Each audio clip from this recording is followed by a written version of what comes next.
Assalamualaikum warahmatullahi wabarakatuh. Alhamdulillah, alhamdulillahilladzi ja'ala fis samai buruja wa ja'ala fiha sirajan wa qamaran munira wa huwa alladzi ja'ala al-laila wan nahara khilfatan liman arada ayyadzakara aw arada syukura. Alhamdulillahilladzi arsala rasulahu bil huda wa dinil haqq liyudhhirahu 'alad dini kullih walau karihal musyrikun walau karihal munafiqun walau karihal kafirun. Asyhadu an la ilaha illallah wahdahu la syarika lah wa asyhadu anna Muhammadan 'abduhu wa rasuluh. Allahumma shalli 'ala Muhammad wa 'ala alihi wa ashabihi wa man tabi'ahu ila yaumiddin. Amma ba'du. Para bapak, para ibu, jamaah salat subuh Masjid Al-Hidayah rahimakumullah. Syukur kehadirat Allah Subhanahu wa taala atas diciptakannya bintang-bintang di langit, matahari dan bulan, dan pergantian malam dan siang. Dan kita bersyukur bukan hanya itu, tetapi Allah turunkan Rasulullah Muhammad SAW ke tengah-tengah umat manusia untuk memenangkan agamanya atas semua agama, walaupun orang-orang kafir tidak suka, orang munafik, demikian juga orang-orang yang tidak beriman kepada Allah Subhanahu wa taala. Tema kita pada pagi hari ini adalah amar ma'ruf nahi mungkar, kunci keselamatan dunia dan akhirat. Misi penciptaan manusia ada dua. Yang pertama adalah ibadah kepada Allah, dan yang kedua menjadi khalifatullah fil ardi, wakil Allah di muka bumi. Wa idh qala rabbuka lil malaikati inni ja'ilun fil ardi khalifah. Ingatlah ketika Tuhanmu berfirman kepada para malaikat, aku hendak menjadikan khalifah di muka bumi. Jadi manusia itu adalah khalifatullah fil ardi. Yang kedua, wa ma khalaqtul jinna wal insa illa liya'budun.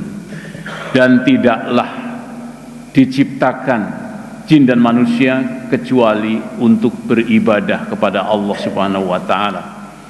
Surat 51 56. Hadirin hadirat rahimakumullah, semoga kita bisa mengamalkan dua misi ciptaan Allah, yaitu kita menjadi hamba Allah sekaligus khalifatullah fil ardi. Landasan khalifatullah fil ardi itu adalah Al-Quran dan sunnah Rasulullah Muhammad sallallahu alaihi wasallam.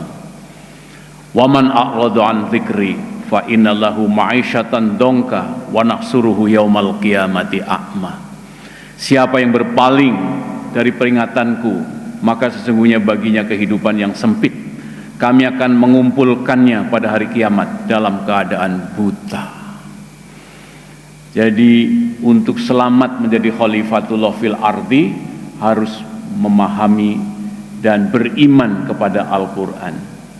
Dalam surat Al-Imran jelas sekali. A'udzubillahi minasyaitonirrajim. Bismillahirrahmanirrahim. Alif lam mim. Allahu la ilaha illa huwal hayyul qayyum. Nazzala 'alaikal kitaba bil haqqi musaddiqan lima baina yadayhi wa anzalat taurata wal injila min qablu hudal linnas wa anzalal furqan. Innal ladzina kafaru bi ayatillah lahum adzabun syadidu wallahum azizun dzuntiqam. Sungguh orang-orang yang tidak beriman pada ayat-ayat Allah, maka lahum adzabun, bagi mereka azab dari Allah yang maha perkasa lagi maha menghukum. Jadi tanpa Al-Quran, tanpa sunnah Rasulullah SAW, maka kita akan tersesat. Hari ini kita melihat begitu repotnya bangsa Indonesia memilih pemimpin. Dikiranya voting itu metode memilih pemimpin yang terbaik. Padahal pendiri negara kita sudah menyampaikan bahwa kerakyatan yang dipimpin oleh hikmah kebijaksanaan dalam permusyawaratan perwakilan. Di rumah sakit saja keputusan itu tidak diambil dengan voting antara perawat dengan dokter. Tapi untuk memilih pemimpin Indonesia, kita pakai voting. Apakah kiranya akan bisa mendapatkan pemimpin yang terbaik? Tidak akan bisa. Jadi andai kata rumah sakit pakai voting, perawatnya ada 9 orang malam itu, dokternya cuma 2, maka yang menang perawat. Ada pasien datang jam 12 malam, perawat pada ngantuk semua, kita voting, apakah jadi operasi malam itu? Tidak jadi operasi. Jadi ternyata saya sudah membuktikan bahwa voting itu tidak bisa membuat keputusan yang terbaik, tapi sedang dijalankan oleh kita.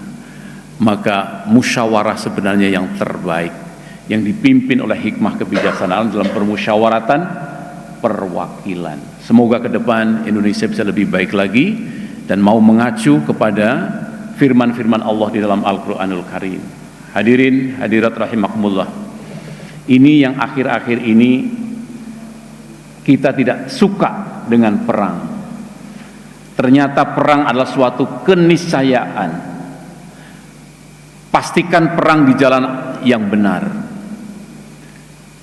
Qul bitu minha jami'a ba'dukum li ba'din aduw fa imma ya'tiyanakum minni hudan faman tabi'a hudaya fala yadillu wala yasqa. Ini surat Furqan 123. Qul bitu, Allah berfirman kepada Adam dan Hawa, turunlah kamu berdua dari surga bersama-sama. Ba'dukum li ba'din adu, sekelompok kamu akan bermusuh-musuhan terhadap kelompok kamu yang lain. Ba'dukum li ba'din adu.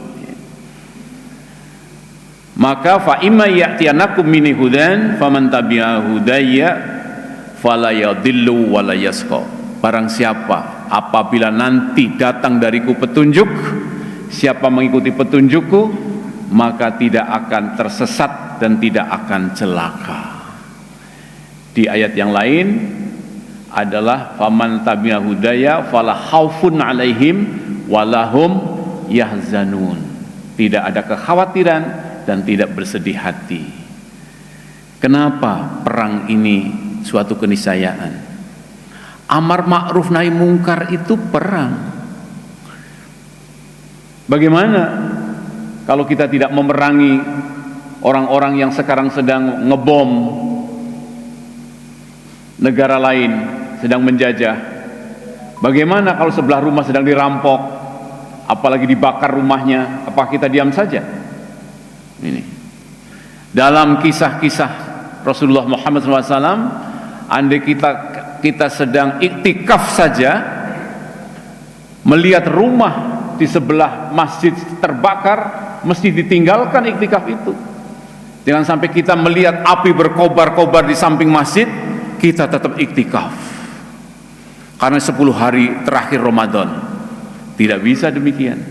Kita mesti memerangi api yang sedang menyala, memerangi siapa yang menyebabkan api ini menyala. Hadirin hadirat rahimakumullah.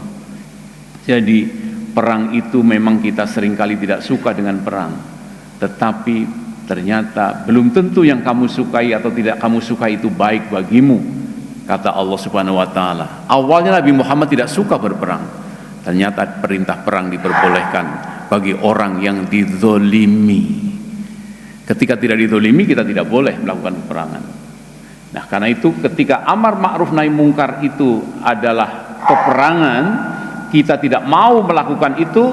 Rasulullah SAW menggambarkan amar ma'ruf nahi mungkar itu bagaikan orang yang ada di dalam kapal. Di dalam kapal penuh dengan kita termasuk di dalamnya. Ada orang tidak mau mengambil air ke bagian atas, dia membuat lubang di dasar kapal itu. Kalau semua orang membiarkan, apa yang akan terjadi? Seluruh isi kapal akan terbenam. Itulah permisalan gambaran ketika kita tidak mau melakukan amar ma'ruf nahi mungkar. Sama apa yang harus kita lakukan sekarang ini. Bila umat Islam tidak memandang pemilihan umum, pemilihan legislatif, pemilihan presiden itu bukan cara amar ma'ruf nahi mungkar, maka kita akan dikuasai oleh orang-orang yang tidak memahami agama. Karena itu mungkin bapak-bapak dan ibu sekalian, apa urusan saya dengan politik?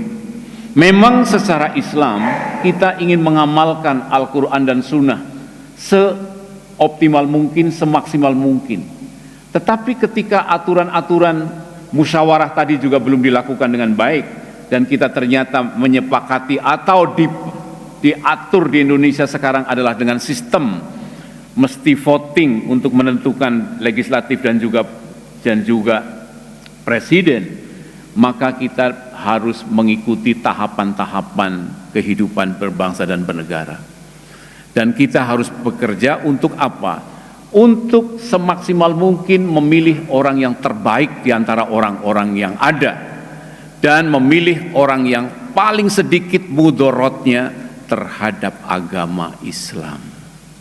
Jadi kalau ada 3 pilihan, silahkan atau mari kita diskusikan, kita pilih mana yang paling baik agamanya dan mana yang paling sedikit mudorotnya terhadap dinullah, dinul Islam.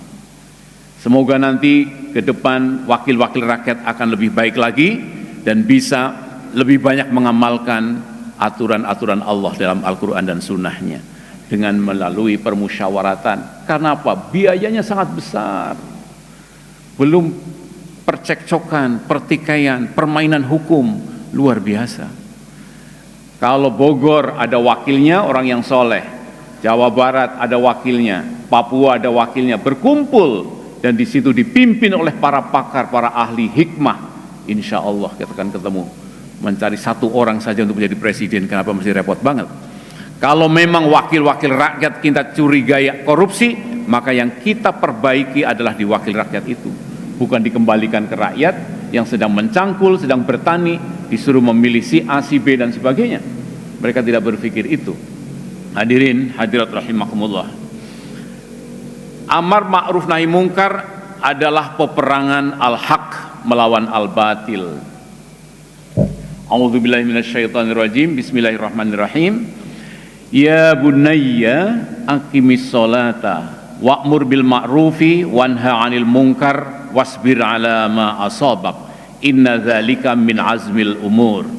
Wahai anakku, tegakkanlah salat dan suruhlah manusia berbuat yang ma'ruf dan cegahlah mereka dari yang mungkar, serta bersabarlah terhadap apa yang menimpamu. Sesungguhnya demikian itu termasuk urusan yang harus diutamakan. Jadi apakah kiranya kalau kita hanya sholat dan membiarkan korban-korban akibat keganasan sekelompok orang terhadap orang yang lain kita tidak lakukan, kiranya nanti di akhirat bagaimana pertanggungjawaban kita di hadapan Allah Subhanahu wa taala. Karena itu kita bersyukur kepada fondatur negeri Indonesia yang memang bercita-cita membangun masyarakat yang adil dan makmur dari Sabang sampai Merauke. Tetapi ternyata tidak cukup hanya itu. Penjajahan di atas dunia harus dihapuskan karena tidak sesuai dengan peri kemanusiaan dan peri keadilan. Jadi pendiri negeri kita sudah menentukan bahwa amar ma'ruf nahi mungkar bagian dari konstitusi negara kita. Ini jadi mestinya kita tidak hanya kita yang simpatik dengan peristiwa di Palestina sekarang ini, tetapi negara secara konstitusi kalau perlu bukan hanya mengirim bantuan obat-obatan dan makanan atau rumah sakit, harus mengirim tentara nasional Indonesia bersama-sama negara-negara lain berkolaborasi untuk menyerang. Bagaimana Al-Quran mengajarkan ketika 2 kelompok bertikai, maka hendaklah diperangi yang berbuat zalim di antara 2 orang yang bertikai itu. Bila mereka mau kembali ke jalan Allah, maka maafkanlah, lanjutkan perjuangan itu, kehidupan itu. Jadi subhanallah, Ketika ada pertikaian, Al-Quran pun bagaimana bisa menyelesaikan. Tidak bisa pertikaian kemudian semua orang hanya menonton saja, tidak melakukan sesuatu terhadap orang yang zalim. Sama seperti kita di rumah kita, anak kita bertikai kakak dan adiknya, harus dipanggil, ini ada apa, siapa yang salah, dan harus diberikan hukuman anak yang berlaku salah itu. Demikian juga dalam kehidupan berbangsa dan bernegara di seluruh dunia. Hadirin hadirat rahimakumullah, jadi ternyata amar ma'ruf nahi mungkar melekat dengan perintah salat. Ya bunayya aqimis shalah wa'mur bil ma'ruf wanha 'anil munkar wasbir 'ala ma asabak inna dzalika min azmil umur. Perintah melakukan perubahan dalam bersikap terhadap agama.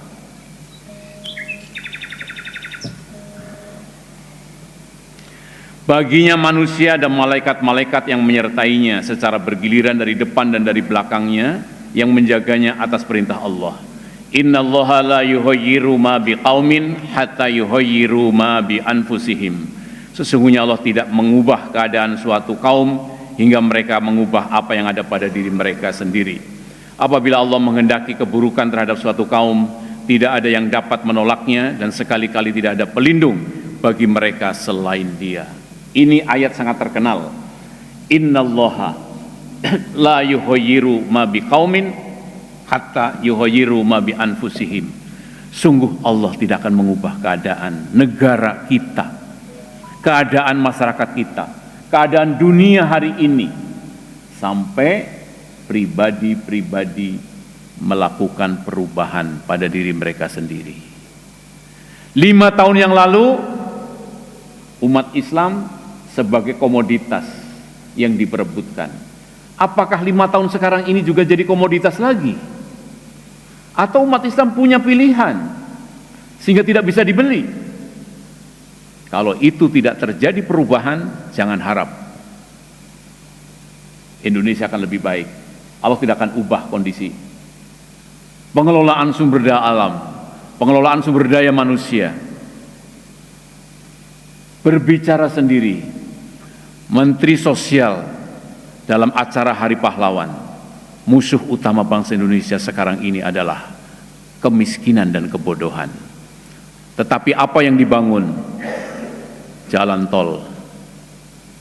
Jadi kita masih banyak sekali kemiskinan dan kebodohan. Anak putus sekolah luar biasa. Guru honorer belum diangkat. Formasi dosen-dosen baru sangat sedikit. Bagaimana? Hadirin hadirat rahimakumullah. Jadi perintah melakukan perubahan dalam bersikap terhadap agama adalah menjadi kunci. Apa yang harus dilakukan perubahan? Orientasi dari sekedar melakukan gerakan politik sendiri menjadi mengajak orang lain. Ud'u ila sabili rabbika bil hikmah wal mau'izatil hasanah wajadilhum billati hiya ahsan. Politik ini bagian dari kehidupan kita pada tahapan hari ini untuk bangsa Indonesia, umat Islam di Indonesia. Kalau kita tidak mau ngikutin itu, maka kita akan dipimpin oleh orang-orang yang tidak baik agamanya. Ketika kita menilai calon-calon presiden, menilai calon-calon anggota legislatif, menemukan yang baik, jangan hanya berangkat sendiri, tetapi silahkan diperdebatkan. Wajadilhum billati hiya ahsan. Pertahankan, kemukakan alasan-alasannya. Karena hadirin hadirat rahimakumullah, ketika kita menjadi orang yang bertakwa, akan diberi kemampuan oleh Allah Subhanahu wa taala membedakan yang benar dan yang salah. Ya ayyuhalladzina amanu taqullah.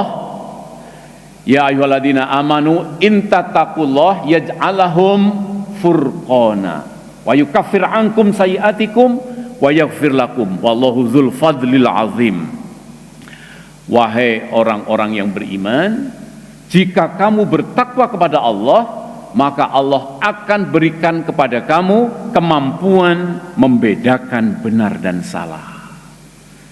Jadi yang bisa membedakan benar dan salah ternyata siapa? Orang yang bertakwa. In tattaqullah yaj'alakum furqana. Jadi kalau kita tidak bertakwa tidak bisa membedakan mana yang benar dan yang salah. Kenapa orang yang bertakwa bisa membedakan benar dan salah? Karena alif lam mim dzalikal kitabul la raiba fihi hudal lil muttaqin. Karena orang yang bertakwa itu menggunakan petunjuk Al-Qur'anul Karim. Dalam ilmu kedokteran, dahak atau lendir yang keluar dari tenggorokan seseorang menurut orang awam sama saja. Sama itu dahak semua, dahak 1, dahak 2, dahak 3. Tapi begitu masuk ke dokter, kemudian dicek di laboratorium, lihat pakai mikroskop, dahak nomor 1 ternyata ada bakteri gram positif warnanya merah. Itu TBC namanya. Yang kedua, tidak ada TBC-nya. Yang ketiga, TBC juga. Semoga kita diberi kemampuan Allah untuk bisa membedakan dahak TBC sama dahak tidak TBC. Calon presiden yang TBC, calon presiden yang tidak TBC. Orang awam melihat sama saja, semuanya sama. Melihat partai politik sama semua. Orang awam itu. Tapi orang yang bertakwa bisa membedakan. Apa tanda-tandanya? Partai politik yang buruk adalah partai politik yang di situ figurnya mengkultuskan individu. Misal satu contoh, ilmuwan akan bisa menggarisbawahi. Jadi hasil-hasil keputusannya lebih banyak keputusan individu daripada musyawarah. Demikian juga regenerasinya. Maka itu satu contoh saja, masih banyak lagi kriteria-kriteria membedakan antara yang satu dengan yang lain. Ketika kita bisa membedakan yang ini yang baik, yang ini adalah yang prospektif, yang ini yang Qur'ani, yang ini yang sunnah Rasulullah, maka jangan hanya sekedar kita yang memilih, tetapi ajak orang lain. Ud'u ila sabili rabbika bil hikmah. Yuk. Kenapa? Kemenangan hari ini, tahapan ini pada jumlah suara, bukan pada hikmah. Kecuali sudah pada hikmah, kita di depan permusyawaratan seperti ruang dokter tadi. Malam ini akan melakukan operasi. Bagaimana para perawat? Voting, tidak bisa. Kita belum sampai yang ke situ. Orang menganggap bahwa demokrasi masih lebih baik dari Al-Qur'anul Karim. Tetapi walaupun kita mengikuti Al-Quran, ketika tahapan kita sampai sini, kita tetap harus komitmen sebagai warga berbangsa dan bernegara. Karena kalau kita melarikan diri, lebih parah lagi. Mereka yang akan memenangkan itu semuanya. Yang kedua, dari orientasi dunia semata kepada orientasi dunia dan akhirat. Tidak boleh ada gerakan tangan kita, langkah kaki kita, sekecil apapun yang tidak lillahi rabbil alamin. Ini. Jadi jangan sampai pilihan-pilihan kita yang sangat menentukan itu ternyata hanya orientasi dunia saja. Uang untuk beli beras dijadikan tim ses oleh suatu partai politik atau seorang calon presiden, sehingga nilai-nilai akidah, nilai-nilai Qur'ani dikorbankan. Ini yang sering terjadi. Sesama jamaah, kenapa jadi begini, kenapa jadi begitu? Karena ternyata dia ditunjuk sebagai tim ses dari suatu partai politik. Yang secara logika, yang saya sebut tadi, bagaimana menilai sesuatu itu, ternyata tidak sesuai dengan Al-Quran dan Sunnah. Kenapa ada di sana? Karena dikasih uang sekian juta, dia suruh memasang bendera-bendera dan di situ. Dan diterima juga oleh itu. Silahkan pertanggungjawabkan di hadapan Allah Subhanahu wa Ta'ala nanti di akhirat. Yang ketiga, dari orientasi untuk diri sendiri menjadi kemenangan Islam, kebaikan bangsa dan negara. Dari pikiran belaka kepada pikiran yang dilandasi oleh Al-Quran dan Sunnah Rasulullah Muhammad SAW. Qul inna solati wa nusuki wa mahyaya wa mamati lillahi rabbil alamin. Hadirin, hadirat rahimakumullah, apa resikonya jika tidak berangkat berjuang? Ternyata resikonya akan diganti oleh orang lain, memimpin kamu, memimpin duniamu. Israel kalau tidak diselesaikan akan menjajah seluruh dunia. Tidak main-main itu. Dan kita sudah tahu Indonesia sudah berdemo menyatakan bebaskan Filistin. Artinya kalau nanti dia menang, dia pasti tidak akan bersahabat dengan kita. Dan dia akan sangat benci dengan kita. Karena itu maka perjuang adalah suatu keniscayaan. Illa tanfiru yu'adzibkum adzaban alima. Jika kamu tidak mau berangkat, kami akan azab kamu dengan azab yang pedih. Wa yastabdil qauman ghairakum, dan akan aku ganti kamu dengan kaum yang lain, ghairakum wala tadurruhu syai'a, dan kamu tidak bisa mengalahkan dia sedikit pun. Wallahu ala kulli syai'in qadir, dan Allah Maha mengetahui segala sesuatu. Jadi walaupun kita beragama Islam tapi tidak memperjuangkan agama kita, maka kita akan diazab oleh Allah Subhanahu wa taala.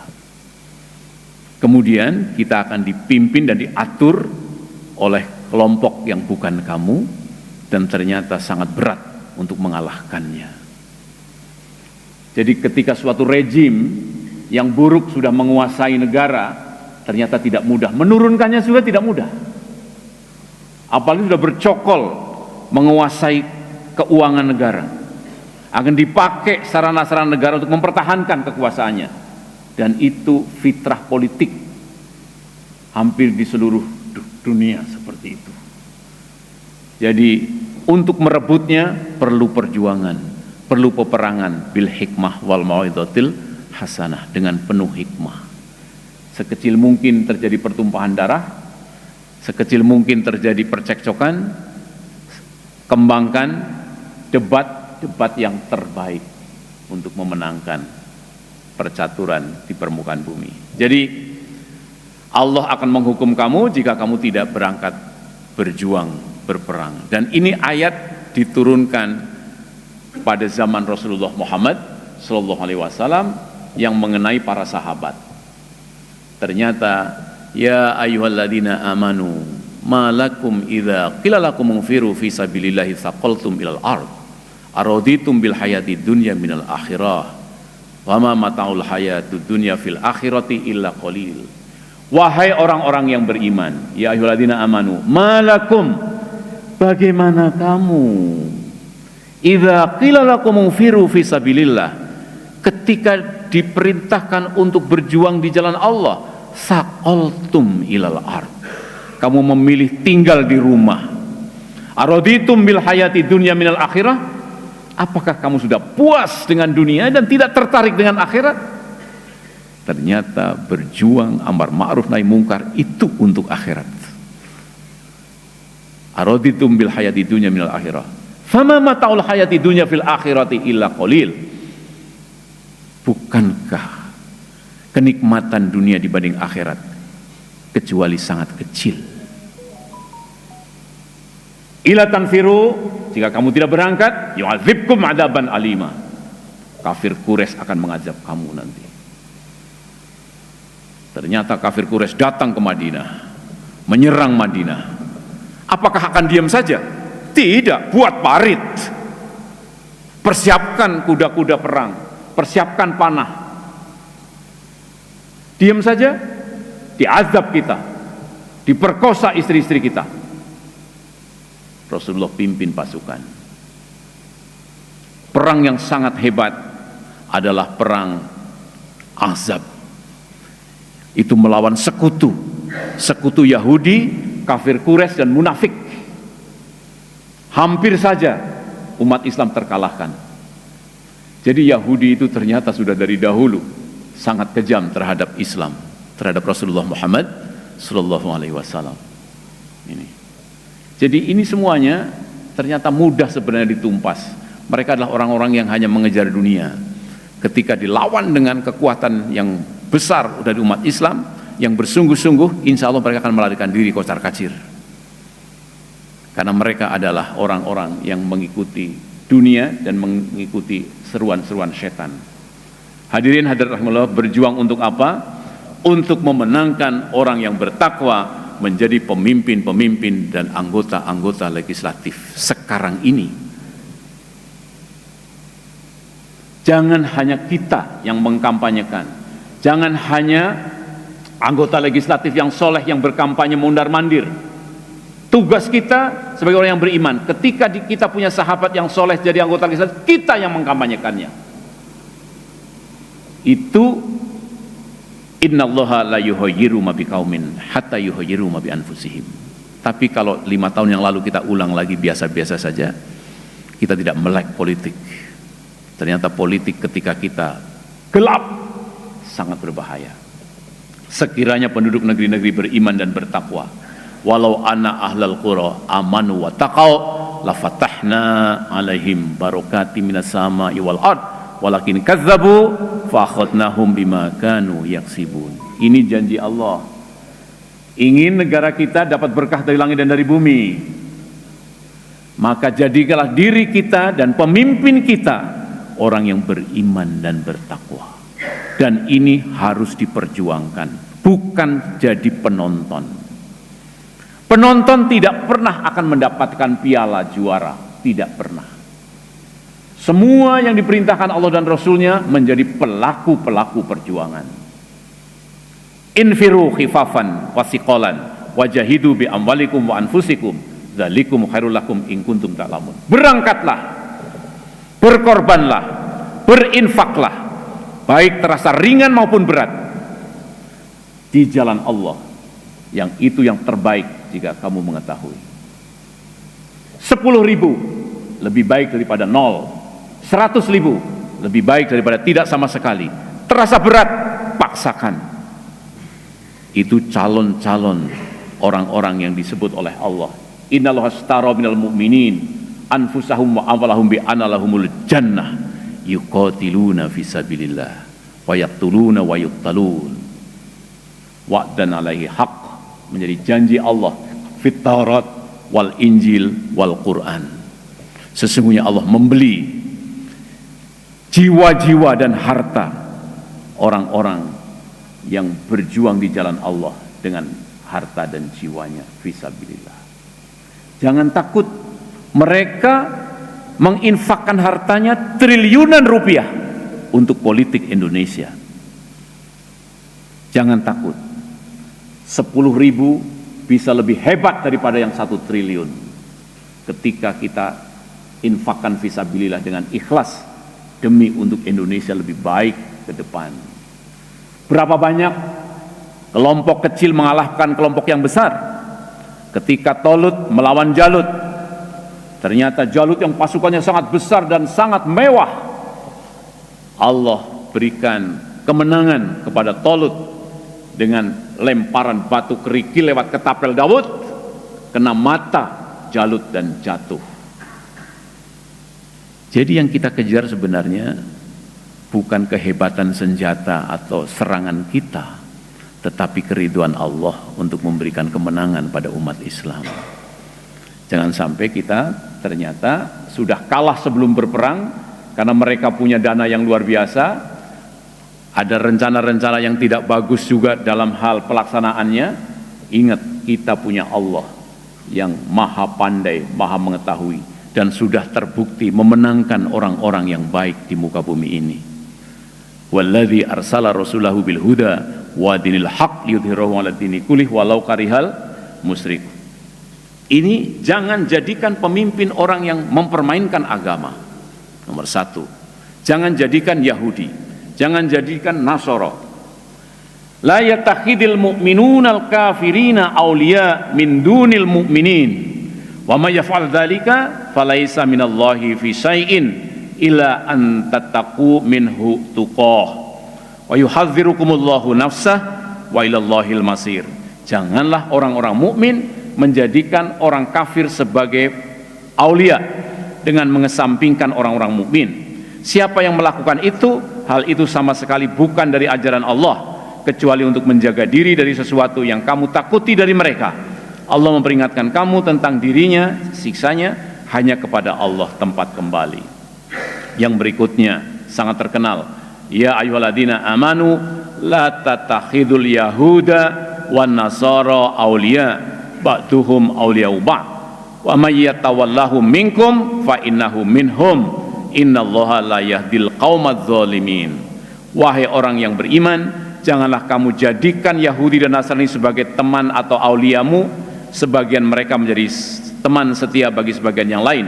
Siapa di antara kamu yang menjadikan mereka teman setia atau aulia, maka sesungguhnya dia termasuk golongan mereka. Sesungguhnya Allah tidak memberi petunjuk kepada kaum yang zalim. Lihat percaturan dunia. Presiden Amerika kemana-mana, padahal mereka yang melindungi Israel. Apakah akan kita jadikan aulia? Apa kata-kata nanti Presiden Republik Indonesia terhadap Presiden Amerika ketika datang? Di situ sangat menentukan sikap amanah preambul Undang-Undang Dasar 45. Jadi presiden itu di pundaknya amanah yang sangat berat dari masyarakat dan pendiri negara kesatuan Republik Indonesia. Apakah kita akan kompromi dengan Israel? Ternyata alladzina kafaru ba'duhum awliya'u ba'd. Orang kafir, Yahudi, Nasrani, orang kafir bantu-membantu dan tolong-menolong. Ila taf'aluhu, kalau kamu tidak melakukan itu, takun fitnatun fil ardi wa fasadun kabir. Maka akan terjadi fitnah di muka bumi dan kerusakan yang besar seperti pada hari ini. Jadi suasana keadaan di Palestina saat ini itu ujian bagi pemimpin-pemimpin negara-negara yang mayoritas beragama Islam. Karena apa? Pengerahan senjata tidak di tangan DKM, tidak di tangan yayasan, tidak di tangan demonstran yang kumpul di Monas, tapi di tangan panglima tertinggi angkatan bersenjata di seluruh negara-negara muslim. Karena itu kenapa amar ma'ruf nahi mungkar menjadi menentukan ketika kita menghadapi masalah Palestina dan tak kunjung selesai. Karena kita selesaikan dengan kegiatan pribadi-pribadi, kelompok-kelompok kecil saja, tetapi secara kenegaraan kita belum punya sikap yang jelas. Ketika ada orang dibunuh, apa yang harus kita lakukan? Apakah dikirim obat? Tapi dibunuh lagi, kirim obat lagi, dibunuh lagi, kirim obat lagi. Bapak, Ibu sekalian tahu jawabannya mas, pasti. Kirim senjata untuk menghancurkan mereka. Dan itu menjadi janji Allah, dan Allah akan turunkan itu. Kapan jadinya? Dalam surat Al-Isra ayat ke-7. Tidak seorang pun kita tahu. Pasti akan terjadi. Apakah kejadian itu bapak-bapak dan ibu ikut terlibat atau tidak? Kalau tidak terlibat, berarti kita termasuk orang yang nanti dirugikan di akhirat untuk memenangkan itu. Yaitu mari kita menangkan pemimpin-pemimpin nasional-nasional di negara-negara Islam seluruh dunia dengan orang-orang yang mau mengubah kondisinya. Yang terakhir, ya ayyuhalladzina amanu la tattakhidul ladzina takhadhu dinakum huzwa wa la'iba minal ladzina utul kitaba min qablikum wal kufara awliya wattaqullah in kuntum mu'minin. Wahai orang-orang yang beriman, janganlah kamu menjadikan orang-orang yang menjadikan agamamu bahan ejekan dan permainan di antara orang-orang yang telah diberi kitab suci sebelummu dan orang-orang kafir sebagai teman atau aulia di sini. Terjemahannya semuanya sekarang diganti dengan teman setia. Padahal ini aulia. Ya. Bertakwalah kepada Allah jika kamu orang-orang mukmin. Demikian, mungkin ada pertanyaan dari Bapak Ibu sekalian, saya persilahkan. Assalamualaikum warahmatullahi wabarakatuh. Sudah jelas, ternyata jangan hanya jadi penonton, harus jadi pelaku. Pelaku kebenaran, pelaku kebaikan. Jangan diam. Bahkan Rasulullah SAW mengejar massa, bukan sekedar diundang. Silaturahim, datangi tetangga, datangi saudara, handai tolan. Ud'u ila sabil rabbika bil hikmah. Kalau dia punya pilihan yang lain, wajadilhum billati hi ahsan. Debat. Kenapa begini begitu? Kenapa pilihanmu itu? Dengan argumen-argumen Qur'ani dan Islami. Saya tidak suka demokrasi, tetapi kita sekarang ada di negara demokrasi, tidak bisa meninggalkan itu. Ketika suatu amalan yang kita lakukan masih punya manfaat, lebih baik kita laksanakan daripada kita tinggalkan, mudaratnya lebih besar. Jadi jangan sampai umat Islam menjadi golput, lari dari keadaan, maka itu yang dia harapkan. Sekarang Bapak datang ke TPS, Bapak milih A, istri milih B, lebih baik gak usah berangkat semua. Karena apa? Dikalahkan oleh istri sendiri udah suara kita hilang nol, ya kan, nol. Jadi yakinkan bahwa orang-orang dekat kita fisabilillah, dalam jalan yang benar. Makanya tanyakan kepada Quran, kepada ahli yang memahami untuk bisa membedakan. Tanyakan ke dokter kalau bapak ibu sakit. Kalau bapak ibu punya dahak atau batuk-batuk nggak henti-henti, ambil dahaknya diperiksa oleh dokter, akan ketahuan mana yang TBC, mana yang tidak TBC. Baru akan dikasih resep. Jadi Allah pun perintahkan, bertanyalah kepada ahli zikir bila kamu tidak mengetahui.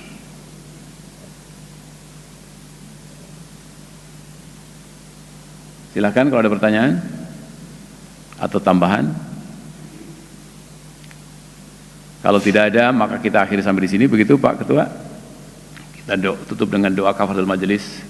Subhanakallah wa bihamdik, asyhadu an la ilaha illa anta, astaghfiruka wa atubu ilaik. Rabbana innana amanna faghfir lana dzunubana wa kaffir 'anna sayyi'atina wa tawaffana ma'al abrar. Ya Allah ya Rahman ya Rahim, berilah kami kekuatan untuk melaksanakan perintah-Mu, amar ma'ruf nahi mungkar, bersama keluarga kami, handai tolan kami, teman-teman sejawat kami.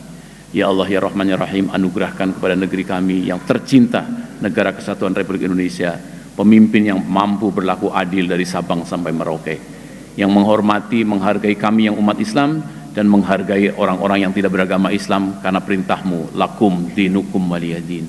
Rabbana ya Allah, menangkanlah saudara-saudara kami yang sedang berjuang mati-matian di bumi Palestina. Allahumma ansur mujahidin fi Filistin, Allahumma ansur mujahidin fi Indonesia, Allahumma ansur mujahidin fi kulli makan wa fi kulli zaman. Ya Allah, sebentar lagi negeri kami akan melakukan pesta demokrasi. Anugerahkanlah dengan keamanan, ketentraman, dan jadikanlah orang yang punya niat-niat tidak jujur, berilah petunjuk untuk menjadi orang-orang yang jujur. Aparat-aparat yang beragama Islam yang diamanatkan untuk tidak jujur mampu membela dirinya untuk selalu berbuat jujur. Karena apa? Dunia ini sangat kecil dan akhirat itu adalah yang terbaik. Rabbana inna nas'aluka ridhaka wal jannah wa na'udzubika min sakhatika wan nar. Rabbana atina fid dunya hasanah wa fil akhirati hasanah wa qina adzabannar.